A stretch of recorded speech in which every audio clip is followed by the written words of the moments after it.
उन्हाळ्याच्या सीझनमध्ये आवर्जून बनवा हा मऊ लुसलुशीत सुमधुर आंब्याचा शिरा। मधुगंधास रेसिपीजमध्ये आपले स्वागत आहे।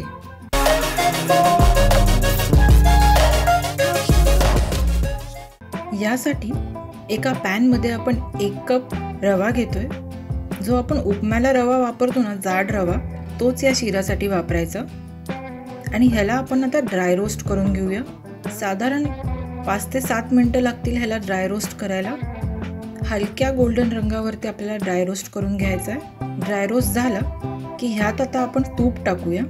टोटल आपण अर्धा कप तूप वापरतोय, तर हे थोडं थोडं बॅचेसमध्ये आता आपण तूप टाकून ह्या तुपावरती ह्या रव्याला परतून घेऊया।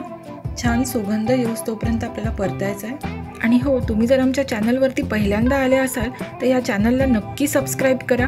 इथं खूप छान छान आणि वेगळ्या वेगळ्या रेसिपीज आम्ही तुम्हाला दाखवतो, जे करायला अगदी सोप्या आहेत आणि तुम्हाला भरपूर आवडतील। तर नक्की सबस्क्राईब करा आणि बेल आयकॉन नक्की प्रेस करा। आणि सबस्क्राईब केल्याबद्दल थँक्यू। आता पुन्हा थोडंसं तूप टाकून आपण याला परतून घेऊया। साधारण या पहिल्या 2 वेळी मी अर्ध्या कपातला 1/4 कप तूप वापरून हे परतून घेतलंय। व्यवस्थित छान तुपामध्ये आता आपला रवा परतला गेला आहे। ह्याला जास्त तांबूस करायचं नाहीये, जास्त गोल्डन होऊ द्यायचं नाही। तुपावरती आता आपला रवा परतून झालाय। ह्यात आता आपण 2 कप आंब्याचा रस टाकूया। आता हा आंब्याचा रस आहे ना, मी 3 आंब्यांपासून बनवलाय। पोळी करून ह्याला मिक्सरमध्ये मी टाकून ह्याच्यात 1/4 कप पाणी टाकून हा आमरस बनवलेला आहे। तर अशा प्रकारेच तुम्ही बनवा। हा शिरा बनवण्यासाठी हापूस आंबा किंवा केशर आंबा हे जास्त करून तुम्ही घ्या, कारण ह्याच्यातला शिरा खूप जास्त टेस्टी होतो। आता या आमरसात आपण हा रवा परतून घेऊया। आमरस करतानाच म्हणजे या मँगोच्या पल्पमध्ये थोडं पाणी आपण घातलेलं आहे करताना मिक्सरमध्ये, त्यामुळे आपल्याला या शिऱ्यात वेगळं पाणी वापरायचं नाही आहे। ह्याच्यातच आता आपल्याला आपला रवा शिजवायचा आहे। तर व्यवस्थित ह्याला आता आपण परतून घेऊया। तुम्ही बघू शकता छान व्यवस्थित आपला रवा शिजतोय आणि परतला जातोय। या स्टेजवरती जिथं थोडासा हा थिक व्हायला लागेल, इथं आता आपण साखर टाकूया। अर्धा कप साखर आपण वापरतोय ह्याच्यासाठी। तर ह्यात आता पहिले आपण 1/4 कप साखर टाकूया आणि व्यवस्थित मिक्स करून घेऊया।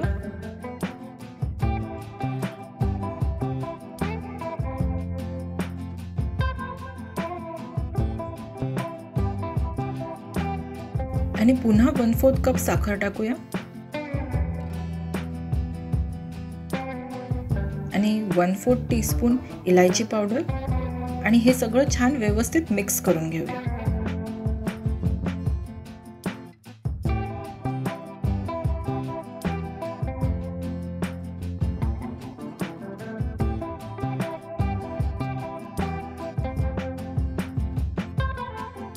साखर व्यवस्थित आपल्या रव्यामध्ये मिक्स झाली की या ठिकाणी आता आपण 1 टेबलस्पून चारोळी टाकतोय।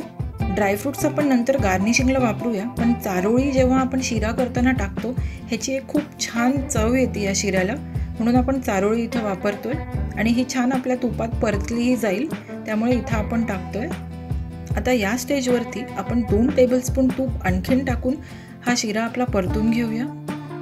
असं थोडं थोडं करून तूप टाकलं ना, तर शिरा आपला तुपात अतिशय व्यवस्थित शिजतो आणि छान मऊ लुसलुशीत राहतो।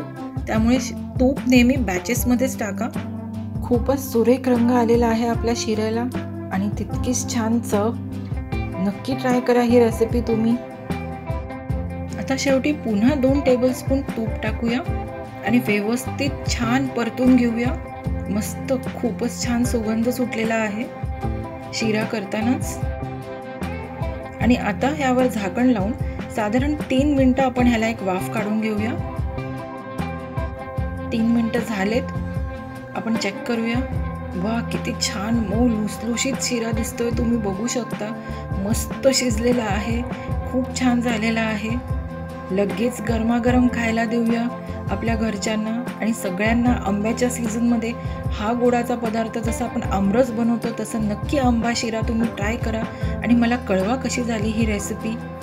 ह्याला छानपैकी मस्त तुमच्या आवडीच्या ड्रायफ्रूट्सनी गार्निश करा, मी करते तसं, आणि सर्व करा। अशाच छान छान रेसिपीजसाठी नक्की लाईक आणि सबस्क्राईब करायला विसरू नका आणि मधुगंधास रेसिपीजला नक्की लाईक आणि सबस्क्राईब करा। भेटूया आता आपण पुढच्या व्हिडिओमध्ये लवकरच। Eat healthy, stay blessed. Thank you.